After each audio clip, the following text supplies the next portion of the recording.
السلام علیکم ورحمۃ اللہ۔ ان الحمد للہ نحمده ونستعینه ونستغفره ونعوذ باللہ من شرور انفسنا ومن سیئات اعمالنا من يهده الله فلا مضل له ومن يضلل فلا هادي له واشهد ان لا اله الا الله واشهد ان محمدا عبده ورسوله رب اشرح لي صدري ويسر لي امري ويسر لي امري واحلل عقدة من لساني يفقهوا قولي رب زدني علما رب زدنی علما آمین یا رب العالمین۔ ہر قسم کی تعریف اور شکر اللہ رب العزت کے لیے لائق اور زیبا ہے، جو ساری کائنات کا ایک و تنہا خالق، مالک، مربی اور منتظم ہے۔ درود و سلام ہو انبیاء اکرام پر، خصوصاً نبی مکرم رحمت للعالمین امام الانبیاء محمد صلی اللہ علیہ وسلم پر اور آپ کے اصحاب پر۔ اللہم صلی علی محمد وعلی آل محمد کما صلیت علی ابراہیم وعلی آل ابراہیم انکا حمید مجید۔ اللہم بارک علی محمد وعلی آل محمد کما بارکت علی ابراہیم وعلی آل ابراہیم انکا حمید مجید۔ معزز سامعین اکرام، آج انشاءاللہ 11واں پارہ ہمارا شروع ہو رہا ہے۔ اللہ رب العزت سے دعا ہے کہ اللہ رب العزت ہمیں صحیح معنوں میں قرآن مقدس کو سمجھنے، اس پہ غور و فکر کرنے، اس پہ ایمان لانے اور عمل کے ساتھ لوگوں تک پہنچانے کی توفیق عطا فرمائے، آمین یا رب العالمین۔ لفظی ترجمے پہ غور کریں۔ اعوذ باللہ من الشیطان الرجیم، اے اللہ ہم تیری پناہ میں آتے ہیں شیطان سے۔ اے اللہ تو ہمیں شیطان کے مکر و فریب سے بچا لے کہ وہ ہمیں تیرے دین سے، تیرے کلام سے دور کر دے۔ بسم اللہ الرحمن الرحیم، اللہ کے نام سے جو رحمان اور رحیم ہے۔ اس عظیم کام کو ہم اللہ سبحانہ وتعالیٰ کے نام سے شروع کرتے ہیں، جو بڑا مہربان اور بار بار رحم فرمانے والا ہے۔ یعتذرون، وہ عذر پیش کریں گے۔ یہاں پہ منافقین کا ذکر ہو رہا ہے کہ جب نبی مکرم صلی اللہ علیہ وسلم اپنے صحابہ کے ساتھ تبوک سے لوٹ کر کے آئیں گے، جنگ تبوک سے، تو یہ لوگ عذر پیش کریں گے۔ ایک تو اطاعت نہیں کی نبی مکرم صلی اللہ علیہ وسلم کی، تو یعتذرون، وہ عذر پیش کریں گے، الیکم، طرف آپ کے، اذا، جب، رجعتم، لوٹ گئے تم، پلٹو گے آپ، الیہم، طرف ان کے، جب یعنی مدینہ کی طرف آپ پلٹیں گے تو یہ آپ کے پاس آ کر کے عذر کریں گے۔ قل، کہہ دیجئے، نہ تم عذر پیش کرو، لا تعذروا، نہ تم عذر پیش کرو، نہ بہانہ بناؤ، لن، ہرگز نہیں، نؤمنا، ہم اعتبار کریں گے، نؤمنا، ہم اعتبار کریں گے، یعنی ہم تم پر اعتبار نہیں کریں گے، یقین نہیں کریں گے، لکم، تمہارا، تم پر، قد، تحقیق، نبعنا، بتا دیا ہمیں، اللہ نے، من اخبارکم، بعض خبریں تمہارے اخبار، تمہاری خبریں اللہ سبحانہ تعالیٰ نے ہمیں بتا دیا ہے، یعنی دلوں کا حال اللہ سبحانہ تعالیٰ جانتا ہے اور اس نے بتا دیا۔ وسیرا، اور عنقریب دیکھے گا اللہ عملکم، عمل تمہارا، ورسولہ، اور اس کا رسول بھی، ثم، پھر، تردونا، تم لوٹائے جاؤ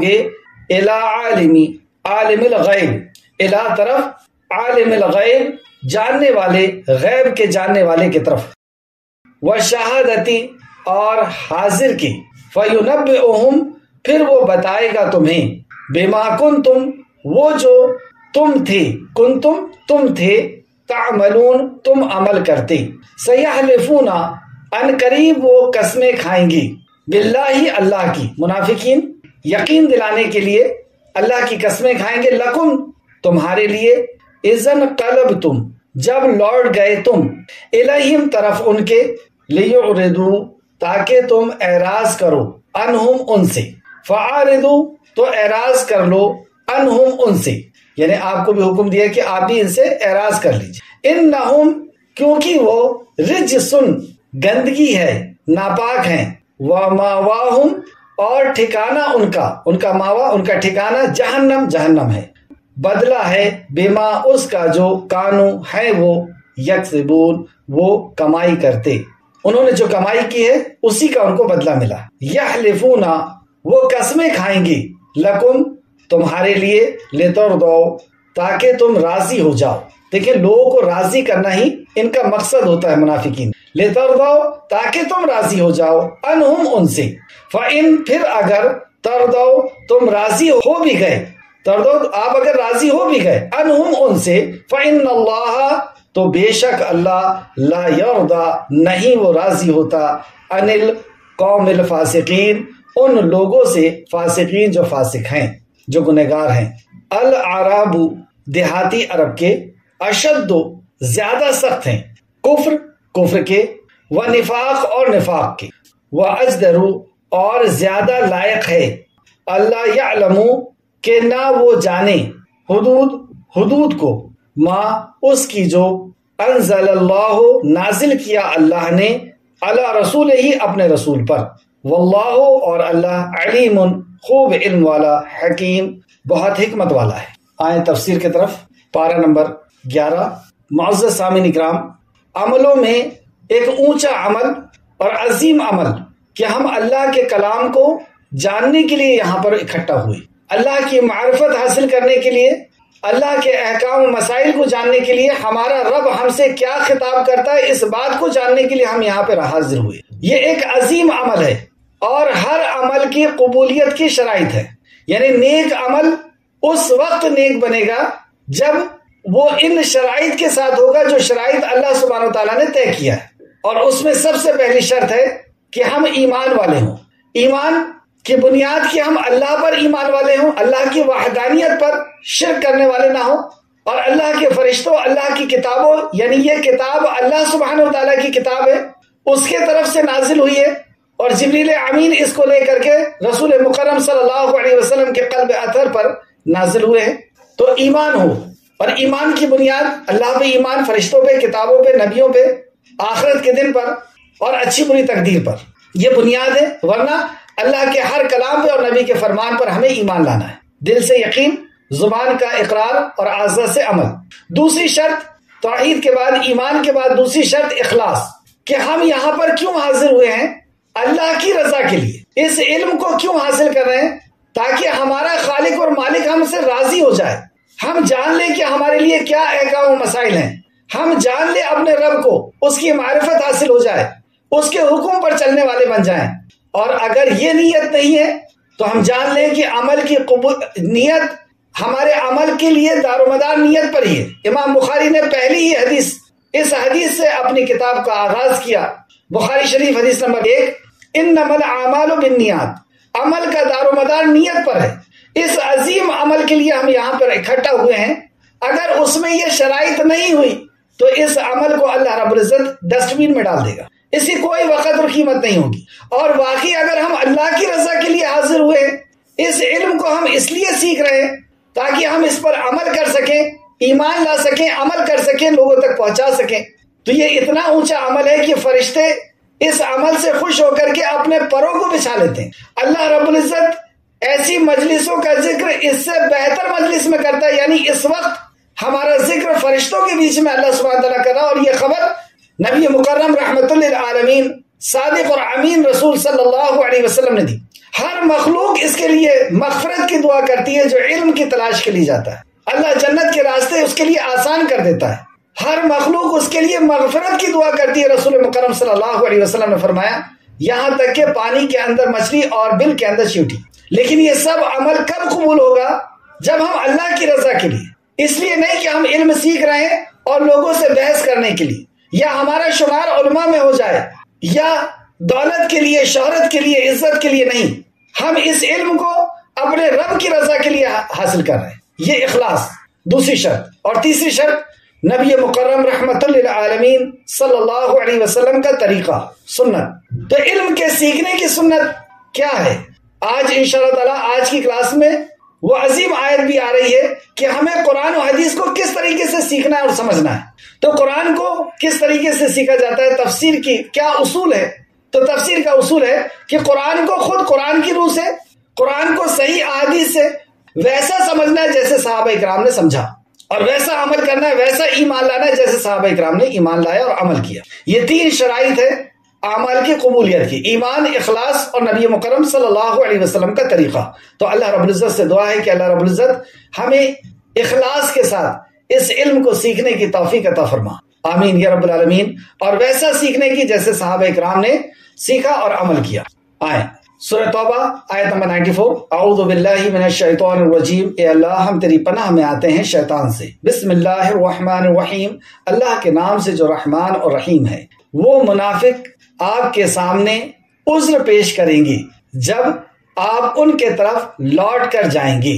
یہ مسلسل جنگ تبوک کا واقعہ چل رہا ہے، اور جنگ تبوک سے جب نبی مکرم صلی اللہ علیہ وسلم لوٹ کر کے آئیں گے تو وہ لوگ جنہوں نے آپ کی اطاعت کا انکار کیا تھا، بہانے بنائے تھے اور آپ کے ساتھ اس عظیم کام کے لیے نہیں گئے تھے، یعنی اللہ کے نبی کی اطاعت نہیں کی تھی، اللہ کے کلمے کو بلند کرنے کے لیے نہیں نکلے تھے، تو یہ وہ لوگ ہیں منافقین، ان کا یہاں پر ذکر ہو رہا ہے۔ جو سامعین آج سے کلاس میں جوائن کیے ہیں، آج سے کلاس کو، ان کو بھی سمجھنا بہت آسان ہے۔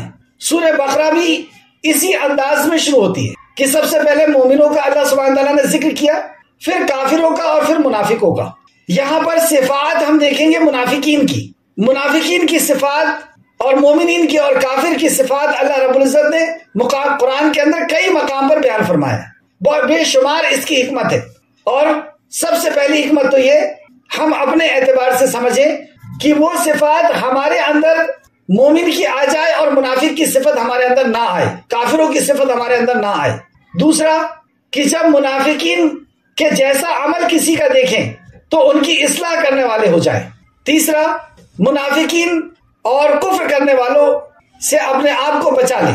تو یہاں پہ ہم منافقین کی صفت پڑھ رہے ہیں اور وہ جو صفات ہے ان صفات سے اپنے آپ کو بچانے کی نیت سے پڑھ رہے ہیں کہ یہ صفت ہماری زندگی کے اندر نہ آئے اور ہم جان سکیں ان منافقوں کو اور ان کی چال بازیوں سے بچ سکیں۔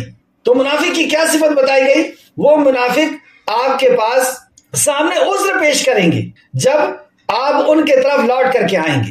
تو منافقین اطاعت نہیں کرتے ہیں اور عذر پیش کرتے ہیں۔ پہلی بات یہ پتہ چلی کہ رسول اللہ کی اطاعت انہوں نے نہیں کی، یہ جنگ تبوک میں نہیں گئے تھے اور عذر پیش کر رہے ہیں، یعنی نیک کام نہیں کر کے عذر پیش کرنا، یہ منافق کی صفت۔ اے نبی ان سے کہہ دیجئے تم عذر پیش نہ کرو، ہم ہرگز تم پر یقین نہیں کریں گے۔ مطلب یہ یقین کے لائق لوگ نہیں ہوا کرتے، یہ کیونکہ دھوکے باز لوگ ہوا کرتے ہیں۔ منافق کی سب سے پہلی صفت سورہ بقرہ کے اندر یہی بتائی گئی، دھوکے باز ہوتے ہیں، تو ہم ہرگز تم پر یقین نہیں کریں گے۔ لیکن ہم انہیں پہچانے کیسے؟ تو اللہ سبحانہ تعالیٰ نے فرمایا اللہ نے تمہارے حالات سے ہمیں آگاہ کر دیا۔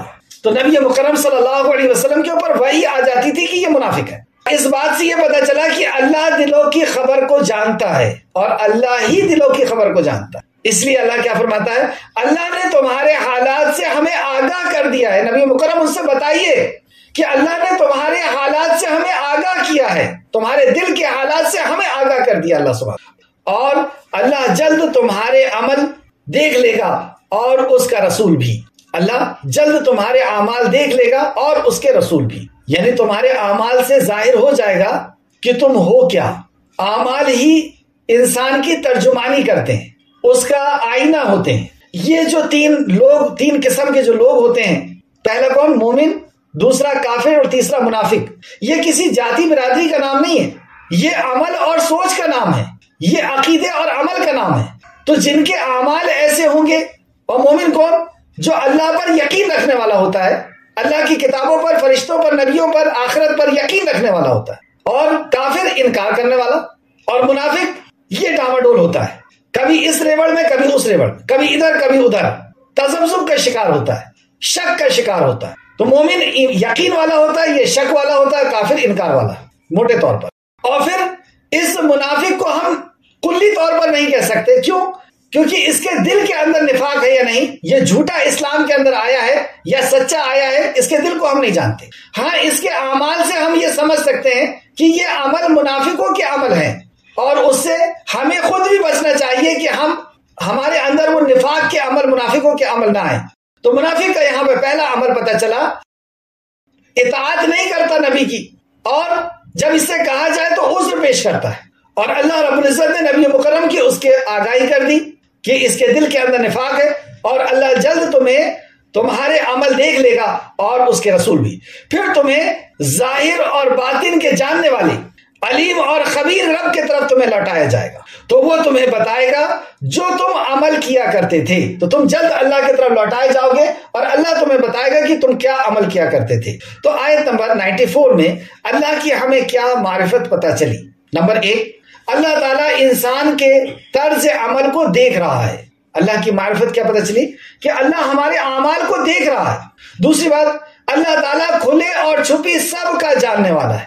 ہمارے دل کے اندر کیا ہے، ظاہر کیا ہے، کیا پلاننگ ہے، اللہ رب العزت اس کو جاننے والا ہے. وہ ایسا علیم اور خبیر ہے. تیسری بات، اللہ تمہیں بتائے گا تم کیا کچھ کرتے رہے ہو، یعنی مرنے کے بعد ہم اس کے سامنے حاضر ہونا ہے اور اللہ بتائے گا تم کیا کرتے ہو. اور یہاں پہ انجام پتہ چلا ناکام لوگ کیسے ہوتے ہیں کہ جو عذر پیش کرتے ہیں. ناکام لوگوں کی صفت بتائی گئی کہ وہ عذر پیش کرتے ہیں. اور تیسری بات یہ بھی ایک بات پتہ چلی کہ دلوں کے حال کی خبر اللہ سبحانہ تعالیٰ کو ہے. اللہ تمہارے حالات سے ہمیں آگاہ کر دیتا ہے.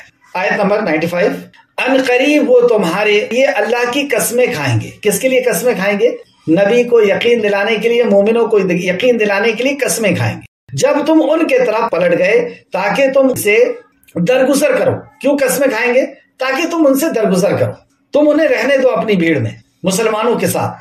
چنانچہ پھر اللہ سبحانہ تعالیٰ نے فرمایا چنانچہ آپ ان سے درگزر کیجیے. تو منافق مسلمانوں کی بھیڑ کے اندر رہتے ہیں، اپنے آپ کو مومن سمجھتے ہیں اور مومن کہتے ہیں، لیکن اندر سے نفاق چھپا ہوا ہوتا ہے. جھوٹے وہ مومن کا ایمان کا دعویٰ کرتے ہیں. انہیں اللہ پر یقین نہیں ہوتا، اللہ کی وحدانیت پر یقین نہیں ہوتا، رسول اللہ صلی اللہ علیہ وسلم پر یقین نہیں ہوتا، اطاعت نہیں کرتے رسول اللہ کی صلی اللہ علیہ وسلم. انہیں آخرت سے بے فکر ہوتے ہیں، دنیا کو کمانا اور دنیا کو حاصل کرنا ہی ان کا مقصد ہوتا ہے.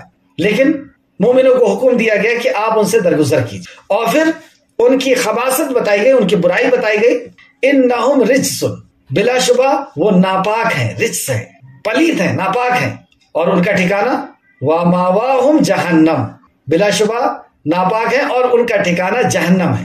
جزاؤم، یہ جزا ہے ان کی، بما کانوا یکسبون، جو وہ عمل کیا کرتے. یعنی اللہ رب العزت انہیں زبردستی جہنم میں نہیں ڈالے گا، ان کے اعمال کی وجہ سے وہ جہنم کے اندر جائیں گے. ان کے اعمال ایسے تھے کہ جس کی وجہ سے وہ جہنم رسید کیے جائیں گے. انجام یہاں پتہ چلا کہ منافقوں کا ٹھکانہ جہنم ہے اور انسانوں کو راضی کرنے میں قسمیں کھاتے ہیں.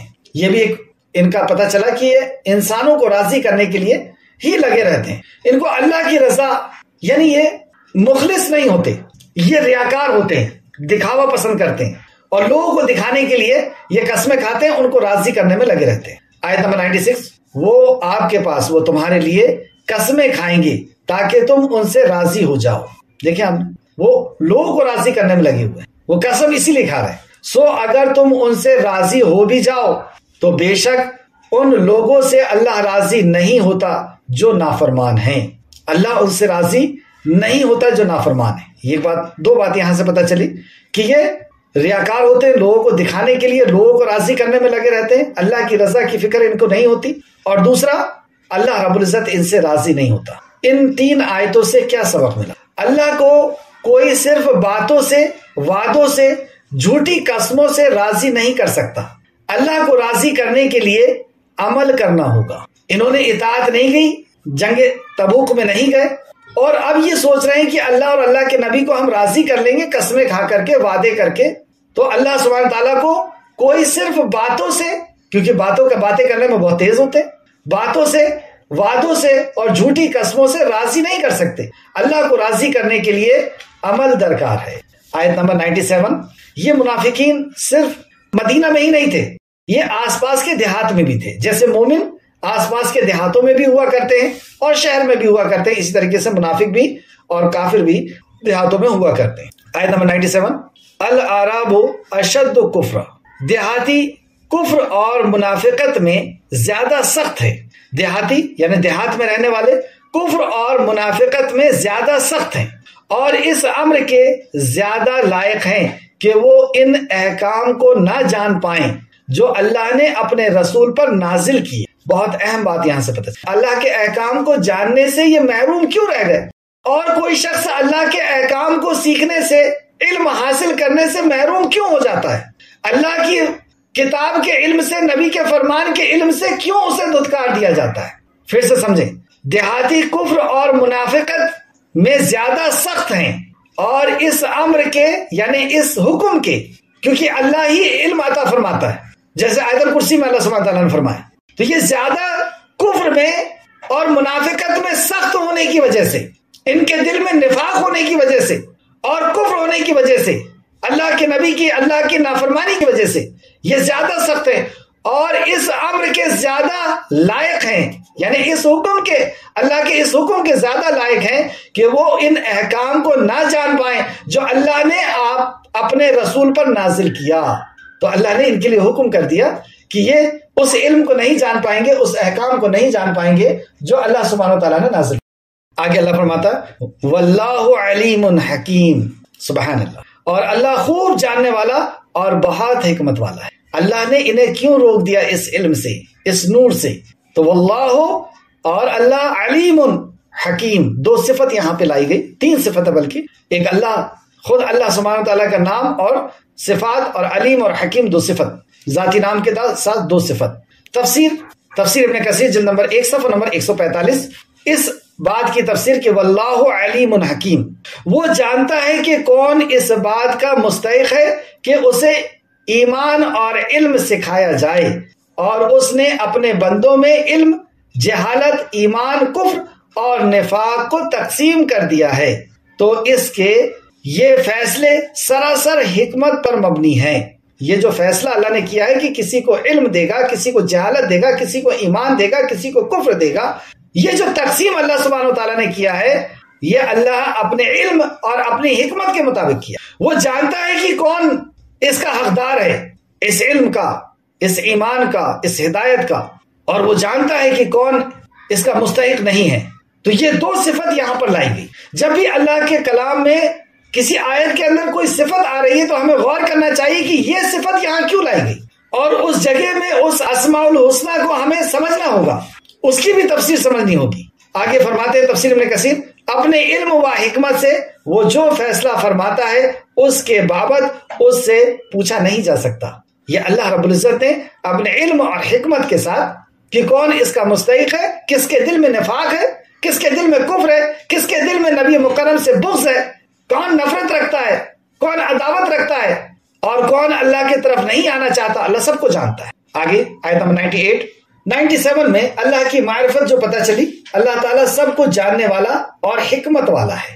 اللہ کی معرفت اس آیت میں واللہ علیم حکیم، کہ اللہ علم والا ہے اور اس کے علم نے ہر چیز کو گھیرے ہوئے، اور وہ حکمت والا ہے۔ اور کچھ دیہاتی اس کو تاوان سمجھتے ہیں جو وہ اللہ کے راستے میں خرچ کرتے ہیں۔ اب ان کی دوسری خصلت کہ یہ اللہ کے راستے میں جب خرچ کرتے ہیں تو ایسے تنگ دل ہو کر کے خرچ کرتے ہیں، ایسی مصیبت اپنے اوپر سمجھتے ہوئے خرچ کرتے ہیں جیسے یہ کوئی ٹیکس دے رہا ہو، اور وہ تمہارے خلاف زمانے کی گردشوں کا انتظار کرتے ہیں۔ اللہ کے راستے میں تنگ دلی سے، کنجوسی سے خرچ کرتے ہیں، ٹیکس سمجھتے ہوئے خرچ کرتے ہیں، اور دوسری صفت، اور وہ تمہارے خلاف زمانے کی گردشوں کا انتظار کرتے ہیں، مطلب وہ انتظار کرتے ہیں کہ مسلمانوں کے اوپر کوئی مصیبت اور پریشانی آ جانا چاہیے، ان ایمان والوں کے اوپر کوئی مصیبت اور پریشانی آ جانا چاہیے۔ تو کیا اللہ رب العزت نہیں جانتا؟ یہاں پر اللہ نے اس صفت کو لے کر کیا ہے، واللہ سمیع علیم، مگر منحوس گردش انہی کے خلاف ہے، یعنی یہ تمنا رکھتے ہیں کہ مسلمان تباہ اور برباد ہو جائیں، ان کے اوپر مصیبتیں آ جائیں۔ یہ جنگ تبوک میں جا رہے تھے تو یہ تانے دے رہے تھے کہ تم عربوں سے لڑنے نہیں جا رہے ہو، اہل کتاب سے لڑنے جا رہے ہو، تو یہ تباہی اور بربادی کا انتظار کر رہے تھے۔ لیکن اللہ سبحانہ تعالیٰ سب کچھ دیکھ رہا ہے، سب کچھ جان رہا ہے، اللہ نے الٹا انہی کو پھنسا دیا۔ یہ اللہ رب العزت کی حکمت ہے کہ نحوست گردش انہی کے خلاف ہے، انہی کے خلاف جو وہ کسی دوسرے کے لیے یعنی مومنوں کے لیے برا سوچ رہے ہیں، لیکن برا انہی کے ساتھ ہونے والا۔ کیوں؟ واللہ سمیع علیم، دو صفت پھر یہاں پہ لائے کہ اللہ کون ہے، جانتے ہو تم اللہ کو، جس اللہ کی یہ عبادت کر رہے ہیں، جس اللہ کے حکم پر چل رہے ہیں، جس اللہ کے کلمے کو بلند کرنے کی یہ جد و جہد اور کوشش کرتے ہیں، جانتے ہو وہ اللہ کون ہے؟ واللہ، وہ ہے اللہ، سمیع، جو سن رہا ہے تمہاری باتوں کو، علیم، جو جان رہا ہے تمہارے دل کے حالات کو، تمہاری جد و جہد اور تمہاری کوششوں کو، تم جو سوچ رہے ہو الٹا تمہارے اوپر پڑنے والا ہے۔ تو یہاں پر اللہ رب العزت کی معرفت پتہ چلی کہ وہ سنتا ہے ہر کسی کی بات کو، وہ غریب ہو، امیر ہو، جاہل ہو، پڑھا لکھا ہو، ہر کسی بندے کی بات کو اور ہر کسی مخلوق کی بات کو وہ سنتا ہے، اور علم رکھتا ہے اپنی مخلوق کا کہ کون سی مخلوق میری کس حال میں ہے۔ تو کیا وہ اپنے مومنوں کی خبر نہیں رکھے گا؟ اللہ فرماتا ہے کیا میں اپنے بندوں کے لیے کافی نہیں ہوں؟ جو بندے اللہ کی رضا کے لیے گھر چھوڑ رہے ہیں، جو اللہ کی رضا کے لیے دن اور رات کوشش کر رہے ہیں، کہ اللہ ان کو نہیں جانتا؟ تمہاری چال بازیوں سے انہیں تباہ کر دے گا۔ وہ سننے والا اور جاننے والا ہے۔ آگے آئیں آیت نمبر 99۔ اور کچھ دیہاتی وہ ہیں، اب دیہاتی میں اچھے بھی ہوتے ہیں، ان کا بھی ذکر یہاں پر، اور کچھ دیہاتی وہ ہیں جو اللہ اور یوم آخرت پر ایمان لاتے ہیں۔ تو کیا پتہ چلا کہ یہ منافق اس پہ ایمان نہیں لاتے، اللہ کی وحدانیت پر، کہ اللہ سن رہا ہے، دیکھ رہا ہے، جان رہا ہے، اللہ حاجت روا اور مشکل کشا ہے، مصیبتوں کا دور کرنے والا اور ضرورتوں کا پورا کرنے والا ہے، ان کو یقین نہیں ہوتا۔ لیکن مومن جو ہوتے ہیں وہ یقین والے ہیں۔ اور کچھ دیہاتی وہ ہیں جو اللہ اور یوم آخرت پر ایمان لاتے ہیں، اور وہ جو کچھ خرچ کرتے ہیں اسے اللہ کے ہاں قربتوں کا ذریعہ سمجھتے ہیں، وہ ٹیکس سمجھتے ہیں، مصیبت سمجھتے ہیں کہ دینا پڑے گا۔ اور مومن یہ جب خرچ کرتے ہیں تو خوش ہوتے ہیں کہ اس کے ذریعے سے ہم اللہ کے قریب ہوں گے، اللہ کی قربت حاصل ہوگی۔ جب ہم اللہ کے راستے میں خرچ کریں گے اپنے وقت کو، اپنے مال کو، اپنی جان کو، اپنی صلاحیت کو، تو یہ اس خرچ کرنے کو اللہ کی قربت کا ذریعہ سمجھتے ہیں۔ سوچ میں کتنا بڑا فرق ہے ان کی سوچ اور ان کی سوچ۔ اور وہ جو کچھ خرچ کرتے ہیں اسے اللہ کے ہاں قربتوں کا ذریعہ سمجھتے ہیں اور رسول کی دعا کا ذریعہ سمجھتے ہیں، کہ جب ہم اللہ کے راستے میں خرچ کریں گے تو رسول ہمارے لیے دعا کریں گے، اور رسول اللہ صلی اللہ علیہ وسلم کی دعا، اللہ۔ تو اس سے یہ پتہ چلا کہ جب کوئی زکوٰۃ دے تو اس کے لیے دعا کرے، امیر کے لیے ضروری ہے۔ آگاہ رہو، خبردار ہو جاؤ، اللہ فرماتا ہے، اللہ خبردار ہو جاؤ، یقیناً یہ خرچ کرنا ان کے لیے قربت کا ذریعہ ہے۔ اللہ نے بھی خبر دی کہ جو ایسی نیت تو رکھ رہے ہیں، اور یہ نیت صحیح ہے ان کی، کہ یہ جو خرچ کر رہے ہیں، اس خرچ کرنے کے بنسبت، اس خرچ کرنے کی وجہ سے یہ اللہ کی قربت حاصل کریں۔ یقیناً یہ خرچ کرنا ان کے لیے قربت کا ذریعہ ہے، اللہ جلد انہیں اپنی رحمت میں داخل کرے گا۔ سبحان اللہ۔ دوسرا، ایک تو قربت کا ذریعہ ہے، اور دوسرا اپنی رحمت میں داخل کرے گا، اور اللہ کی رحمت، اللہ اکبر، اللہ کی رحمت، اللہ کی جنت، اللہ کی ہدایت، اللہ کی معرفت، تو اللہ جلد انہیں اپنی رحمت میں داخل کرے گا۔ بے شک اللہ بہت بخشنے والا اور نہایت رحم کرنے والا ہے۔ پھر اللہ سبحانہ تعالیٰ کی معرفت کے لیے یہاں پر دو صفت پھر لائی، ان اللہ، بے شک اللہ، جانتے ہو اللہ کون؟ ان اللہ، بے شک اللہ، غفور الرحیم، غفور ہے، وہ معاف کرنے والا ہے۔ وہ ان کی خطاؤں کو، ان کے اللہ کے راستے میں خرچ کرنے کی نسبت سے اللہ پر ایمان لانے، کیا کیا صفت بتائی گئی مومن کی، اور ان صفات کے بعد اللہ نے ان سے یہ اپنی صفت بھی بیان فرمائی کہ تمہارے اندر یہ صفت آ گئی تو پھر اللہ کو بھی غفور اور رحیم پاؤ گے۔ کیا کیا صفت ہے پھر سے دیکھ لیں ایک بار۔ اور کچھ دیہاتی وہ ہیں جو اللہ اور یوم آخرت پر ایمان رکھتے ہیں۔ سب سے پہلی صفت ایمان، اور سب سے اونچی چیز کہ اللہ پر ایمان، یعنی اللہ بھی ایمان تو وہ بھی رکھتے تھے، لیکن وہ اللہ کو واحد نہیں جانتے تھے۔ اللہ کے علاوہ بھی خانہ کعبہ کے اندر جو بت رکھے ہوئے تھے ان کو بھی وہ حاجت روا اور مشکل کشا سمجھتے تھے۔ تو اللہ پر اور یوم آخرت پر بھی انہیں ایمان ہے۔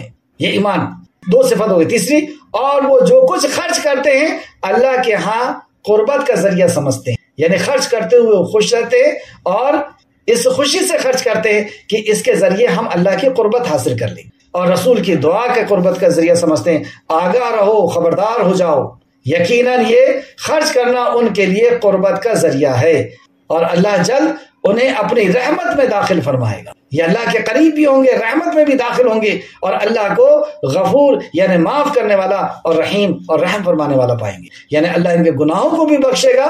یہ ہے توحید کی برکت کہ جب بندہ توحید پر، آخرت پر یقین کرتا ہے تو اللہ اس کے گناہوں کو بخشتا ہے اور اس پہ رحم فرماتا ہے۔ آیت نمبر 100، والسابقون الاولون من المہاجرین، مہاجرین والانصار، اور مہاجرین اور انصار میں سے قبول اسلام میں سبقت کرنے والے وہ لوگ ہیں جنہوں نے احسان کے ساتھ ان کا، اس کو عربی میں سمجھیں، والسابقون، سابق یعنی پہل کرنے والے، والاولون جلدی کرنے والے، پہل کرنے والے، اور اسلام لانے میں جلدی اور پہل کرنے والے کون لوگ تھے؟ تو اس کی بھی وضاحت اللہ نے کر دی، من المہاجرین، وہ جو ہجرت کرنے والے تھے، والانصار، اور انصار۔ تو اسلام میں پہل کرنے والے، جلدی کرنے والے، جو سب سے زیادہ درجے میں اونچے ہیں وہ مہاجرین ہیں، اور اس کے بعد دوسرا گروہ انصار۔ مہاجرین وہ جنہوں نے اسلام پر عمل کرنا جب مشکل ہو گیا تو انہوں نے اپنی جگہ کو چھوڑ کر کے مکہ سے مدینہ ہجرت کر کے چلے گئے، اور یہ ہوئے مہاجر کہ اللہ کے دین پر عمل کرنے میں مشکل ہو رہی تھی لوگ مار رہے تھے، قتل کرنے کی کوشش کر رہے تھے، اور حضرت سمیہ کو تو شہید کی کر دیا تھا. تو اپنی جان بچانے کے لیے، اپنے ایمان کو بچانے کے لیے اور اللہ کے حکم پر عمل کرنے کے لیے، یعنی توحید پر باقی رہنے کے لیے، انہوں نے اپنے گھر بار، کاروبار، رشتہ داریاں سب کچھ چھوڑ کر کے اور اس ایمان کو بچانے کے لیے مکہ سے مدینہ پہنچے. یہ ہے مہاجر، اور سب سے بڑا درجہ ان کا صحابہ میں. پھر اس کے بعد ان مہاجروں کو جنہوں نے ویلکم کیا، جنہوں نے اپنے گھر میں جگہ دی، جنہوں نے اپنے کاروبار میں جگہ دی، وہ ہیں انصار. انصار کا مطلب ہی ہوتا ہے مدد کرنے والا. آگے اللہ فرماتا والذین اتبعوہم بالاحسان. اب یہاں پہ تابعین کا ذکر بقول تفسیر ابن کثیر جلد نمبر 3 صفحہ نمبر 146. اس آیت کی تفسیر میں فرماتے ہیں مہاجرین و انصار اور تابعین کی فضیلت و مناقب. صحابی کی یعنی مہاجرین اور انصار اور تابعین انہیں کہتے ہیں جو صحابہ اکرام کی اچھی طرح اتباع کرے اور ایمان پر جن کا خاتمہ ہو. خیر بہرحال اس کو ہم آگے سمجھتے ہیں. والذین اتبعوہم بالاحسان، اور ان کی جنہوں نے اچھی طرح احسان کے ساتھ ان کی اتباع کی. کس کی اتباع؟ مہاجرین اور انصار کی. تو ان لوگوں کے لیے اللہ رب العزت نے آسمان سے وحی نازل فرمائی اور انہیں سرٹیفکیٹ دیا. رضی اللہ عنہم ورضوا عنہ، اللہ ان سے راضی ہو گیا اور یہ اللہ سے راضی ہو گئے. اللہ نے پروانہ دے دیا کس کی اتباع پر؟ مہاجرین اور انصار کی اچھی طرح اتباع کیے ہیں انہوں نے. تو یہ پتہ چلا کہ صحابہ اکرام کی جس طرح صحابہ اکرام نے دین کو سمجھا ہے، ایمان لایا ہے، عمل کیا ہے، اس طرح ہمیں عمل کرنا ہوگا. اور اس طرح جنہوں نے عمل کیا ان کے لیے بشارت اللہ سبحانہ تعالیٰ نے سنائی کہ رضی اللہ عنہ ورضوا عنہ، کہ اللہ ان سے راضی ہو گیا اور وہ اللہ سے راضی ہو گئے. تو جب اللہ راضی ہوتا ہے تو کیا ہوتا ہے؟ اللہ وعدہ کر رہا تھا وعد لہم، تو اللہ وعدہ کرتا ہے جنات تجری تحتها الانہار. تو اللہ نے ان سے جنتوں کا وعدہ کیا جن کے نیچے انہار، نہریں بہتی ہوں. اللہ ان جنتوں کا ان سے وعدہ کرتا ہے جن کے نیچے نہریں بہتی ہیں. کب تک کے لیے؟ 30 سال، 40 سال، 60 سال. خالدین فیہا، یہ اس میں ہمیشہ ہمیش رہیں گے. خالدین فیہا ذالک الفوز العظیم، یہ بہت بڑی کامیابی. یہ ہے کامیابی. ہم نے پتہ نہیں کس کس چیز میں کامیابی سمجھ لیا. بڑا گھر بنانے میں، گاڑی بڑی ہونے میں، عزت زیادہ ہونے میں، ایک اونچی پوسٹ مل جانے میں، اور ان قسم کی اور کئی چیزوں میں ہم نے کامیابی سمجھ لی. لیکن ہمارا خالق اور مالک ہمیں خبر دے رہا ہے کہ یہ ہے کامیابی. ذالک الفوز العظیم، یہ ہے بہت بڑی کامیابی کہ وہ جہنم سے بچا لیا گیا، جنت میں داخل کر دیا گیا، اور اس جنت میں جس میں وہ خالدین فیہا ہمیشہ ہمیش رہے گا. لیکن شرط کیا بتائی؟ اللہ کی رضا کی شرط، اللہ کی رضا کی شرط جو بتائی کہ وہ سابقون الاولون من المہاجرین والانصار، کہ وہ لوگ جنہوں نے سبقت کیا، جلدی کی ایمان لانے میں، وہ مہاجر ہوں یا انصار ہوں. والذین اتبعوہم بالاحسان، ان کی اچھی طریقے سے اتباع. یعنی ہمارا ایمان اس وقت قبول ہوگا جب ہم صحابہ کی طرح ایمان لائیں گے، اور اس کی دلیل میں آپ کو قرآن سے دوسرے مقام سے دے رہا ہوں. دوسرا، ہمیں اللہ جب پسند کرے گا ہمارے اعمال کو جب ہم صحابہ کی طرح عمل کریں گے، اور ہمیں قرآن و حدیث کو اس طرح سیکھنا اور سمجھنا ہوگا جس طریقے سے صحابہ اکرام نے سیکھا اور سمجھا، جو اس آیت سے ہمیں پتہ چلا کہ ان کی کامیابی ذالک الفوز العظیم جو اللہ سبحانہ تعالیٰ نے کہا یہ بہت بڑی کامیابی. تو اس کامیابی کے پیچھے جو راز تھا وہ راز اللہ نے بتایا کہ یہ سابقون اور اولون کہ اچھی طریقے سے اتباع کرتے تھے. یعنی انہوں نے ایمان کو ویسا سیکھا جیسے صحابہ نے سیکھا تھا، لایا تھا، ویسا ایمان انہوں نے لایا. ایمان کے لیے کسوٹی بنا دی اللہ نے کہ ایمان اس وقت قبول ہوگا جب صحابہ کی طرح ہوگا. عمل کے لیے کسوٹی بنا دی کہ ویسا عمل کرو گے جیسے صحابہ نے کی، جب تمہارا عمل قبول ہوگا تب اللہ رضی اللہ عنہ ورضوا عنہ، اللہ تم سے راضی ہوگا اور تم بھی رضا کے لائق ہو جاؤ گے. اس تعلق سے قرآن مقدس کے اندر چند مقامات سے آیت نوٹ کریں.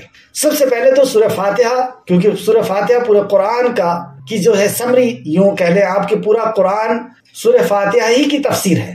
پورے قرآن کو اللہ نے سورہ فاتحہ میں سمو دیا. ساری کتابوں کو 3 کتاب میں سمو دیا، توراۃ، زبور و انجیل، اور ان 3 کتابوں کو قرآن میں سمو دیا اور قرآن کو سورہ فاتحہ میں سمو دیا. تو سورہ فاتحہ قرآن کی کسی بھی آیت کو اگر آپ غور کریں تو وہ سورہ فاتحہ کی 7 آیتوں میں سے کسی آیت کی تفسیر ہوتی ہے. تو سورہ فاتحہ میں بھی اس منہج کو بتایا گیا کہ ہمیں ایمان ویسے لانا ہے، عمل ویسے کرنا ہے، قرآن و حدیث کو ویسے سمجھنا ہے جیسے صحابہ نے سمجھا. دلیل سورہ فاتحہ آیت نمبر 5، اہدنا الصراط المستقیم، اللہ ہدایت دے صراط مستقیم کی. کیا ہے یہ صراط مستقیم؟ صراط الذین انعمت علیہم، ان لوگوں کے راستے پر جن پر تو نے انعام کیا، ان کے راستے کی ہدایت. تو جن پہ اللہ نے انعام کیا وہ کون لوگ ہیں؟ سورہ نمبر 4 سورہ نساء آیت نمبر 69 میں اللہ فرماتا کہ اللہ نے جن پر انعام کیا وہ ہیں نبیین، صدیقین، شہداء اور صالحین. تو نبی، صدیق، شہداء، صالحین کون ہیں یہ لوگ؟ صحابہ اکرام. یہ ہیں جن اور صحابہ کی جنہوں نے اچھی طریقے سے اتباع کی.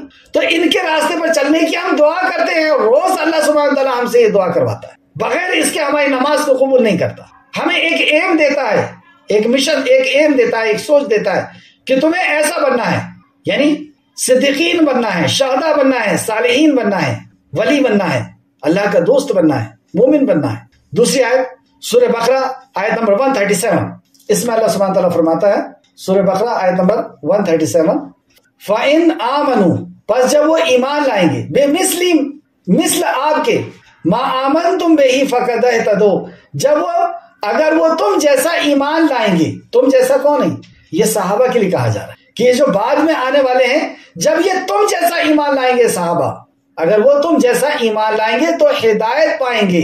تب اللہ رب العزت ان کے ایمان کو قبول فرمائے گا اور انہیں ہدایت یافتہ بنائے گا. اور اگر وہ منہ موڑے، فَإِن تَوَلَّوْا، اگر وہ منہ موڑے، فَإِنَّمَا هُمْ فِي شِقَاقٍ، اور اگر وہ منہ موڑے تو خلاف میں رہیں گے. تو انہوں نے مخالفت کی، اور اس مخالفت کا انجام یعنی صحابہ کے منہج کی انکار کرنے کا انجام، یعنی قرآن و حدیث کو خود اپنے دماغ سے سمجھ لینا اور عمل کرنا. قرآن حدیث کو ویسے سمجھنا جیسے ہمارے باپ دادا سمجھتے چلے آئے، یا ویسے سمجھنا جیسے زیادہ تر لوگ سمجھ رہے ہیں، اپنے عقل کے حساب سے سمجھ رہے ہیں. ایسا نہیں، ہمیں ویسا سمجھنا ہوگا جیسے صحابہ اکرام نے سمجھا، ویسا ایمان لانا ہوگا جیسے صحابہ اکرام نے لایا. دیکھیں آپ، اللہ سبحانہ تعالیٰ فرماتا ہے اگر وہ تم جیسا ایمان لائیں گے تو ہدایت پائیں گے. تو ایمان کی کسوٹی بتائی اللہ سبحانہ تعالیٰ نے کہ ایسا ایمان لانا ہوگا جیسے صحابہ نے لائے، تب تمہیں ہدایت ملے گی. اور اگر وہ منہ موڑے، یعنی ویسا ایمان ویسا نہیں لائے جیسے صحابہ نے لائے تھا، ویسا عمل نہیں کیے، منہ موڑے تم نے صحابہ کے منہج کے، جیسے صحابہ نے قرآن حدیث کو سمجھا تھا ویسے نہیں سمجھ رہے، اپنے حساب سے سمجھ رہے، منہ موڑ رہے، تو انہوں نے خلاف کیا. تو اس کا انجام اللہ ان سے عنقریب آپ کی کفایت کرے گا. اللہ ان سے، یعنی ان کو اللہ نے اس سے جدا کر دیا کیونکہ انہوں نے انکار کیا. تو اللہ رب العزت نے فرمایا کہ اللہ ان سے تمہاری کفایت کرے گا. یہ الگ ہو گئے اور اللہ آپ کی کفایت کرے گا. اور وہ خوب سننے والا اور خوب جاننے والا، وہ خوب سننے والا اور وہ خوب جاننے. یہاں پر ایمان کے لیے اللہ رب العزت نے صحابہ کے ایمان کو کسوٹی بنایا. دوسری آیت دیکھیں، سورہ آل عمران آیت نمبر 164 میں اللہ فرماتا ہے اللہ نے مسلمانوں پر اللہ نے بڑا احسان کیا ہے کہ انہی میں سے ایک رسول بھیجا. دیکھیں اللہ رب العزت نے بے شمار نعمتیں ہمیں عطا فرمائی. کہیں یہ نہیں کہا کہ میں تم پر احسان کر رہا ہوں امت محمدیہ کے لیے، لیکن یہاں کہتا ہے کہ میں تم پر احسان کر رہا ہوں کہ میں نے تمہیں میں سے ایک رسول بھیجا. یعنی پہلے اللہ رب العزت نے اپنے کلام کو سمجھانے کے لیے امام الانبیاء کا انتخاب کیا تمہارے لیے. اپنے کلام کو سمجھانے کے لیے سب سے قیمتی ٹیچر، سب سے قیمتی رسول اور نبی کو بھیجا. اور وہ نبی کیا کرتے ہیں؟ یتلو علیہم آیاتہ، وہ میری آیتیں تم پر تلاوت کرتے ہیں. ہم تلاوت اس کو سمجھتے ہیں کہ بغیر سمجھے پڑھنا. کیا ایسے پڑھا تھا رسول اللہ نے؟ یتلو علیہم آیاتہ، وہ میری آیتیں تم پر تلاوت کرتے ہیں. تو مدینہ والوں کے اوپر، مکہ والوں کے اوپر رسول مکرم صلی اللہ علیہ وسلم نے تلاوت کی تھی، یعنی سمجھتے ہوئے سمجھاتے ہوئے پڑھا تھا بآواز بلند. یہ ہے یتلو علیہم آیاتہ، میری آیتیں پڑھتے، یعنی قرآن سناتے ہیں، سمجھاتے ہیں. وَيُزَكِّيهِمْ، اور تمہارا تزکیہ کرتے ہیں. علم کے بعد تربیت، تزکیہ کرتے ہیں، یعنی تمہارے اندر سے برائیاں نکالتے، اچھائیاں داخل کرتے ہیں. وَيُعَلِّمُهُمُ الْكِتَابَ وَالْحِكْمَةَ، اور تمہیں کتاب اور حکمت کی تعلیم دیتے ہیں. کتاب قرآن اور حکمت حدیث. اب یہ پراپر وے میں قرآن و حدیث کی باریکیاں آپ کو سمجھاتے ہیں. اب ہمارے موضوع سے متعلق بات یہاں آئیے. وَإِن كَانُوا مِن قَبْلُ لَفِي ضَلَالٍ مُبِينٍ، وَإِن كَانُوا مِن قَبْلُ لَفِي ضَلَالٍ مُبِينٍ، اس کے پہلے تم کھلی ہوئی گمراہی میں تھے، اس کے پہلے تم گمراہی میں تھے. یعنی اللہ نے سرٹیفکیٹ دے دیا کہ اب تم گمراہ نہیں ہو. تو سارے کے سارے صحابہ ہدایت یافتہ ہیں. اس آیت سے پتہ کہ سارے کے سارے صحابہ، کہ اللہ نے خود کہا نا کہ اس کے پہلے تم کھلی ہوئی گمراہی میں تھے، یعنی آج تم گمراہی میں نہیں ہو. اور گمراہی کی ضد کیا ہے؟ ہدایت. تو آج تم ہدایت پہ ہو، یعنی سارے کے سارے صحابہ ہدایت یافتہ ہیں۔ ایسا یہ بات میں نے کیوں لایا یہ آپ کو آگے سمجھ میں آئے۔ تیسری دلیل دیکھیں یا چوتھی، سورہ نساء آیت نمبر 115، جو شخص باوجود راہ ہدایت کے واضح ہو جانے کے بھی، اب ہمارے سامنے تو راہ ہدایت واضح ہو گئی، ہم مانگ رہے تھے نا اہدنا الصراط المستقیم، اے اللہ ہدایت دے صراط مستقیم کی، تو اللہ نے بتا دیا کہ صراط مستقیم یہ ہے، صراط الذین انعمت علیہم، ان لوگوں کے راستے پر جن پہ تو نے انعام کیا۔ تو اللہ نے ہمارے لیے واضح کر دیا کہ یہ راستہ وہ ہے جس پہ اللہ کے نبی اور صحابہ اکرام چلے، اور اللہ نے ان کے لیے سرٹیفکیٹ بھی نازل فرما دیا کہ رضی اللہ عنہ ورضوا عنہ، اور دوسرا کہ وہ ہدایت یافتہ ہے۔ تو جو شخص باوجود راہ ہدایت کے واضح ہو جانے کے، تو آپ کے اور میرے سامنے ہدایت کی راہ واضح ہو گئی ہے کہ ہمیں اسلام کو ویسے سمجھنا ہے جیسے قرآن میں فرمایا گیا، حدیث ہے، اور صحابہ نے اس کو جس طریقے سے سمجھا، رسول اللہ نے جس طریقے سے سمجھایا ہے۔ تو جو شخص باوجود راہ ہدایت کے واضح ہو جانے کے بھی رسول کی مخالفت کرے اور تمام مومنوں کی راہ کو چھوڑ کر چلے، سبحان اللہ، ہدایت کے واضح ہو جانے کے بعد رسول صلی اللہ علیہ وسلم کی مخالفت اور مومنوں کے راستے کو چھوڑ کر چلے، یعنی اگر اس راستے کی اتباع نہیں کریں گے جس پہ مومن چل رہے تھے، اور یہاں مومن کون ہے؟ صحابہ اکرام۔ آیت کو پھر سے دیکھیں، جو شخص باوجود راہ ہدایت کے واضح ہو جانے کے بھی رسول کی مخالفت کرے اور تمام مومنوں کی راہ کو چھوڑ کر چلے، تو تمام مومنوں کی راہ کو چھوڑ کر کے چلے، یہاں کون تھے مومن؟ صحابہ اکرام تھے۔ جب قرآن نازل ہو رہا تھا تو مومن کون تھے؟ صحابہ تھے۔ تو صحابہ کی راہ کو چھوڑ کر کے چلے، یعنی ان کے منہج کو، انہوں نے جس طریقے سے قرآن حدیث کو سمجھا تھا اس کو چھوڑ کر کے چلے، تو ہم اسے ادھر ہی متوجہ کر دیں گے جدھر وہ خود متوجہ ہوا، یعنی ہم اس کو اسی طرف ڈال دیں گے جس طرف وہ جانا چاہتا ہے، اپنی مرضی سے وہ چلنا چاہتا ہے، اپنی مرضی سے وہ عمل کرنا چاہتا ہے، ادھر ہی ڈال دیں گے۔ اور پھر آگے اللہ فرماتا ہے وہ پہنچنے کی بہت ہی بری جگہ ہے، جس راستے میں وہ ڈال دیے گئے وہ پہنچنے کی بہت بری جگہ ہے، یعنی یہ وہاں سے جہنم تک پہنچنے۔ تو اس آیت سے کیا پتہ چلا کہ راہ ہدایت نبی مکرم صلی اللہ علیہ وسلم کے فرمان، اور اس فرمان کو صحابہ نے جس طریقے سے سمجھا اور عمل کیا، یہ مومنوں کی اتباع۔ اس آیت کو پھر سے دیکھیں، جو شخص باوجود راہ ہدایت کے واضح ہو جانے کے بھی رسول کی مخالفت کرے صلی اللہ علیہ وسلم اور تمام مومنوں کی راہ کو چھوڑ کر چلے، یہ ہے صحابہ اکرام کہ نبی مکرم کی اتباع انہوں نے جس طریقے سے کی تھی اس راستے کو چھوڑ دے، ہم اسے ادھر ہی متوجہ کر دیں گے جدھر وہ متوجہ ہونا چاہتا ہے، مطلب ہم وہ جدھر منہ کر رہا ہے، جدھر وہ جانا چاہتا ہے، ہم اس کو ادھر ہی ڈال دیں، اور جس طرف سے وہ چلنا چاہے گا ادھر جائے گا تو وہ پہنچے گا بہت بری جگہ، یعنی اس کا ٹھکانہ جہنم۔ تفسیر ابن کثیر کے حوالے سے تفسیر احسن البیان لکھتے ہیں کہ مومنوں سے مراد یہاں پہ صحابہ اکرام ہیں، احسن البیان صفحہ نمبر 217، کہ مومنوں سے مراد صحابہ اکرام ہیں جو دین اسلام کے اولین پیروکار تھے اور تعلیم یافتہ تھے۔ چلیں اس کے بعد ایک اور آیت دیکھتے ہیں۔ یہاں تک ہم نے دیکھا کہ ہمیں ویسا ایمان لانا ہوگا، ویسا عمل کرنا ہوگا، ویسا چلنا ہوگا دین پہ جیسے صحابہ اکرام نے چلا، تب اللہ رب العزت ہمیں قبول کرے گا، اور ہم نے اگر انکار کیا تو اللہ ادھر ہی ہمیں دھکا دے دے گا، ادھر ہی ہمیں چھوڑ دے گا، اور پھر ہم پہنچیں گے جہنم تک۔ اب صحابہ اکرام کے لیے محبت ہمارے دل میں کیسی ہونا چاہیے؟ دعا اللہ سبحانہ تعالیٰ نے سکھائی یہاں پہ سورہ حشر آیت نمبر 10، اور ان کے لیے جو ان کے بعد آئے، اور ان کے لیے جو ان کے بعد آئے، یعنی صحابہ کے بعد جو لوگ آئے، وہ کہتے ہیں اے ہمارے پروردگار ہمیں بخش دے، اور ہماری ان بھائیوں کو بھی جو ہم سے پہلے ایمان لائے، مطلب وہ اپنے لیے بھی بخشش کی دعا مانگتے ہیں، اور صحابہ کے لیے بھی، یا ان سے پہلے جنہوں نے صحابہ کی اچھی طریقے سے اتباع کی ان کے لیے بھی بخشش کی دعا مانگتے ہیں۔ پھر سے دیکھیں، اور ان کے لیے جو ان کے بعد آئے وہ کہتے ہیں کہ اے ہمارے پروردگار ہمیں بخش دے، اور ہماری ان بھائیوں کو بھی جو ہم سے پہلے ایمان لا چکے، اور اے ہمارے پروردگار وہ ایمانداروں کی طرف سے ہمارے دل میں، ان ایمانداروں کے طرف سے ہمارے دل میں کینہ اور دشمنی نہ ڈال۔ تو صحابہ کے لیے یہ دعا کرتے ہیں کہ اے اللہ ہمارے دل میں، یعنی آپ اور میں، ہمیں یہ دعا کرنا ہے کہ اے اللہ ہمارے دل میں صحابہ کے لیے کینہ اور دشمنی نہ ڈال۔ یہ میں آیت پڑھ رہا ہوں سورہ حشر آیت نمبر 10 کہ مومن کی یہ صفت بتائی جا رہی ہے، اور جو بغض رکھتا ہے وہ کدھر جائے گا؟ مومن کی تو یہ صفت بتائی جا رہی ہے کہ وہ دعا کرتے ہیں اللہ سبحانہ تعالیٰ سے، ایمان والوں کی صفت ہے کہ وہ ہمارے دل میں کینہ اور دشمنی نہ ڈال ان کے لیے، اے ہمارے رب بے شک تو شفقت و مہربانی کرنے والا ہے، وہ شفقت و مہربانی کرنے والا ہے۔ اس کی تفسیر میں تفسیر ابن کثیر نے ایک حدیث لائے ہیں۔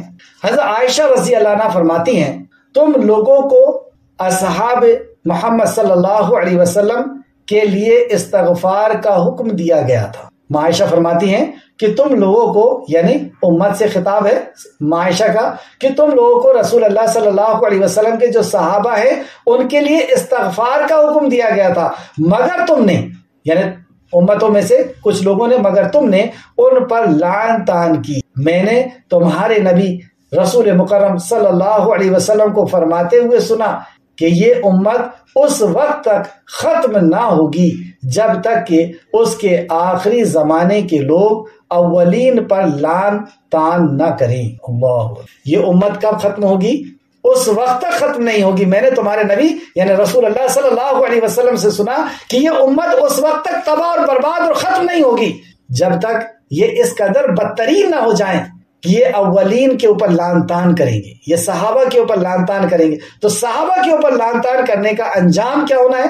اللہ ان کو ختم کر دے گا، انہیں تہ و بالا کر دے گا، انہیں تباہ اور برباد کر دے گا۔ کیا حکمت سمجھ میں آتی ہے کہ یہی صحابہ ہیں جن کے ذریعے سے ہم اسلام کو سمجھ سکتے ہیں۔ اور اگر ہم نے اور صحابہ کی زندگی کو آپ پلٹ کر کے دیکھیں، پلٹا کر کے دیکھیں، پڑھ کر کے دیکھیں کہ کس قدر قربانیاں دی انہوں نے اسلام کے لیے۔ صحابہ کی فضیلت کے تعلق سے چند حدیث اور پھر میں یہیں پہ اپنی بات کو ختم کروں گا۔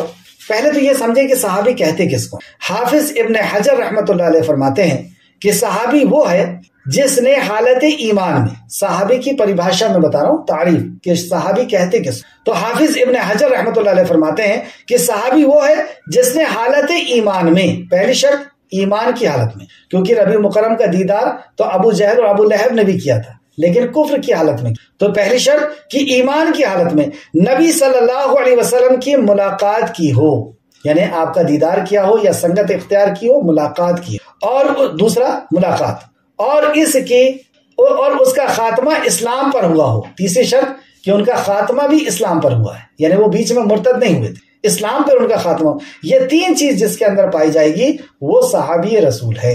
اور صحابی رسول کتنے قیمتی ہوتے ہیں، اللہ اکبر۔ ایک حدیث اس کے لیے بھی سماعت کریں کہ صحابی رسول کتنے قیمتی ہوتے ہیں۔ یہ ایسے لوگ ہیں جو چنے گئے تھے، جیسے انبیاء علیہ السلام کو اللہ نے چنا ہے ویسے یہ صحابہ کو بھی چنا ہے۔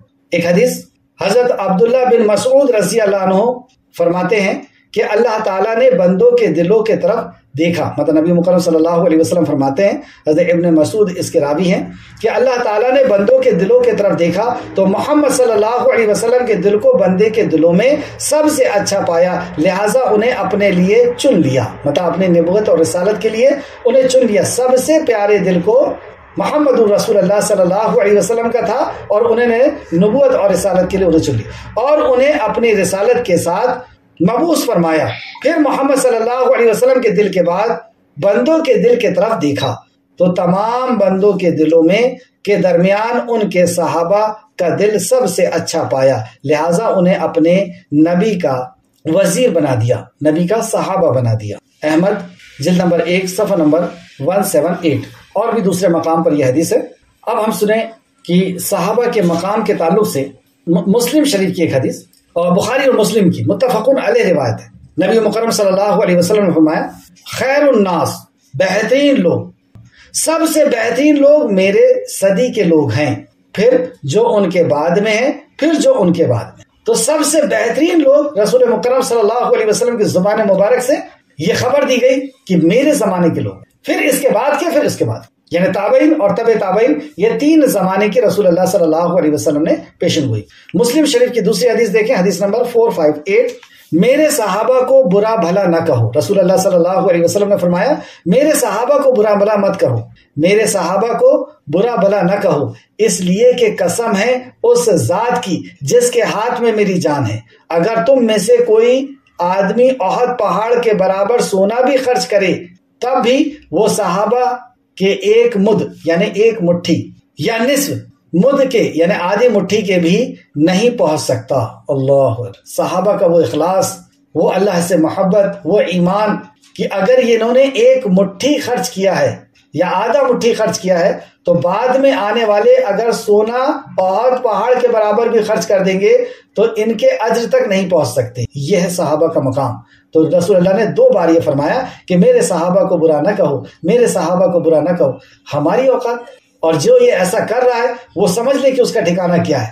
جو پورے قرآن و حدیث کو صرف اس لیے پڑھ رہا ہے کہ صحابہ کے اندر کی برائیاں نکالے، ان میں لعن طعن کرے، ان کو برا ثابت کرے. کیوں کرتا ہے ایسا پتہ ہے آپ کو؟ یہ اس لیے کرتا ہے کہ مسلمان کو شک پیدا ہو جائے صحابہ پر، اور جب صحابہ پر شک پیدا ہو جائے گا تو راوی پورے صحابی ہیں، روایت پہ شک ہو جائے گا، یعنی رسول اللہ کی باتوں پر شک ہو جائے گا، حدیث پہ شک ہو جائے گا. اور حدیث پہ اگر شک ہو گیا تو ہر حدیث کو یہ شک کی نظر سے دیکھے گا اور حدیثوں کو چھوڑتا جائے گا، دین سے باہر ہو جائے گا، دین سے تباہ ہو جائے گا. یہ چالوں کو سمجھیں جو صحابہ کے اوپر تنقید کرتے ہیں.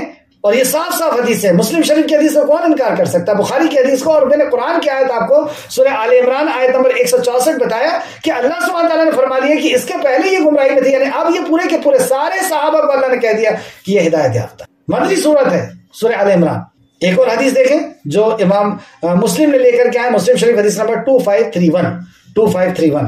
خیر وقت کافی ہوا، ورنہ صحابہ کے فضائل پر بے شمار آیتیں اور احادیث ہے کہ صحابہ کرام ہمارے لیے کیسے آئیڈیل اور نمونہ ہیں. تو ہمیں اللہ کے کلام کو، نبی کے فرمان کو اس طرح سمجھنا ہے جس طرح صحابہ نے سمجھا، ایمان لایا اور عمل کیا. اور ہمیں اللہ رب العزت سے دعا کرنا ہے، ان کے لیے استغفار کرنا ہے، دعا کرنا ہے، اور یہ دعا کرنا ہے کہ اللہ ہمارے دل میں کبھی صحابہ کے لیے کجی اور کمی نہ آنے دے، کبھی ہمارے لیے بغض نہ آنے دے. یہ دعا اللہ سبحانہ تعالیٰ نے سکھائی سورہ حشر آیت نمبر 10 کے اندر. آخر میں اللہ سبحانہ تعالیٰ سے دعا ہے کہ خالق مالک جو کچھ بھی ہم نے پڑھے اس میں ہمیں مزید غور و فکر کرنے کی تو توفیق عطا فرما. جب تک ہمیں زندہ رکھ، ایمان، اخلاص اور عمل صالح کے ساتھ زندہ رکھ. ہمارا خاتمہ بالخیر فرما اور نیکوکاروں کے ساتھ ہمارا شمار فرما دے.